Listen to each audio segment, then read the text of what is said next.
anak pa na bayan. Hindi di nagawid ako di balugan nagawid ako tuwing. Pero ilang taon na, yung ano po, yung ilang araw niya po niyo dito sa itong ano, ilang araw niya na dito tayo? Hindi pa ang bayag. O, wala pa. May 2 araw, 3 araw, ilan na? Wala pa. Wala pa. Eh, isang gabi ko lang dito. Mm.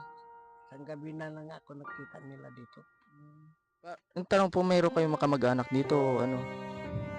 Ando doon sila sa Kuhi, lahat wala dito. Pero nakikita ka naman nila dito tay. Oh, lumalabas naman sila dito. Ayaw mo doon umuwi tay para maano ang kanila, masurpotahan kanila. Wala nang problema pa para hindi nila ako makita. Bakit tay? Mayroon bang